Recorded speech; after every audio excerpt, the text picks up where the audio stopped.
Look at a modern giant like GRB Dairy Foods. Today, they pull in roughly 14 billion rupees, about $160 million a year. They ship their products to 40 different countries, having dominated the South Indian dairy market for 5 decades. Normally, a footprint that large requires an army of financial backers, but GRB has never taken a single rupee of venture capital. No private equity, no debt-fueled expansion. Every brick was paid for by the business itself, and the starting line was remarkably bleak. In 1984, the founder, Balasubramaniam, was a 27-year-old middle school dropout. After 14 years working for his brother-in-law's butter business, he was quietly pushed out. He found himself sitting in a rented room with exactly 3,000 rupees, about $300 at the time, to his name. Balasubramaniam's rise breaks the conventional rules of entrepreneurship, showing that a global empire can be built starting with only an 8th-grade education and the equivalent of a few $100s. His immediate problem was the product itself. In the 1980s, raw butter was a volatile commodity. It spoiled rapidly. For a solo operator with no cold storage, dealing in butter was a race against the clock. This diagram shows how he sourced his initial capital without banks. It illustrates a chit fund, a traditional South Indian rotating savings scheme. A group of people pool a fixed amount of cash every month, and one person takes the entire pot by rotation or auction. Balasubramaniam had spent over a decade delivering butter door to door, building trust across Bengaluru. Because people knew he was reliable, he organized a chit fund group in a single day. By the second month, he drew the pot, securing 50,000 rupees to buy his first real stock of butter. He had the seed money, but if he simply bought and sold raw, melting butter like everyone else, the spoilage costs would drain him dry. He needed a different way to run the business. The local retailers who bought butter constantly lost money on spoiled stock, and the hotel kitchens that bought it usually did so just to melt it down into ghee, often burning it. Balasubramaniam realized he could do the conversion himself. He started buying the butter, clarifying it into ghee at home with his wife, and selling the finished product directly to hotels and households. This instantly eliminated the spoilage risk and captured a higher profit margin. Within a year, his monthly income surged to 25,000 rupees.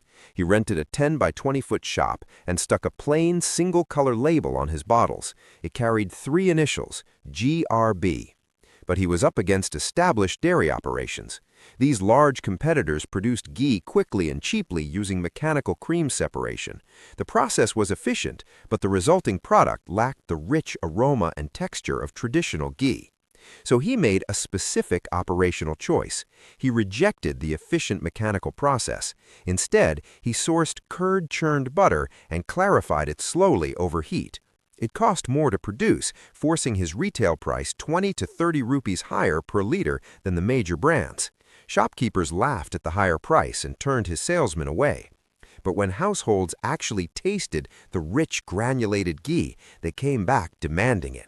This quality created a loyal customer base, driven by word of mouth. By 1993, GRB attempted to expand into Chennai. The salesman walked into crowded markets, pitching an unknown brand at a premium price, and faced intense resistance from local merchants. Behind the scenes, the company was hitting a wall. Balasubramaniam was buying materials, he was supervising production, driving the delivery van, and doing the accounts. His personal capacity capped how large the business could grow. At the time, the dairy industry had a rigid way of moving product. Ghee was sold in bulk, unbranded tins, pushed entirely through large wholesale markets. He borrowed a distribution strategy from consumer goods. Instead of wholesale buyers, he packaged ghee into consumer-sized bottles, establishing fixed delivery routes to individual retail shops. This required hiring a fleet of salesmen and absorbing their fixed payroll costs long before sales justified the expense. It was an expensive, high-overhead distribution model applied to a local dairy product. But by bypassing the wholesale gatekeepers, he placed his premium ghee directly onto local shelves, right where the consumer made their choice. That retail network fueled decades of expansion. GRB opened its first factory in Dindigil, followed by a larger facility in Hosur, and eventually expanded into a full line of sweets and snacks under the Town Bus brand. What started as door-to-door bicycle deliveries in Bengaluru now ships out of massive ports. GRB exports to major markets across North America, the Middle East, Australia, and Southeast Asia. And Balasubramaniam reached this 14 billion rupee milestone completely on his own terms. He retained total ownership, strictly ignoring the modern playbook of venture capital and leveraged debt.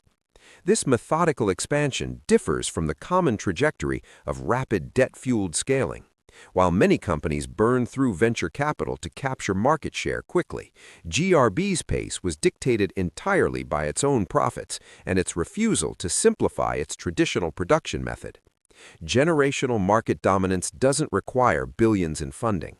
It requires a granular understanding of a product's flaws, a 50-year commitment to the traditional process, and the audacity to reinvent how that product reaches the consumer.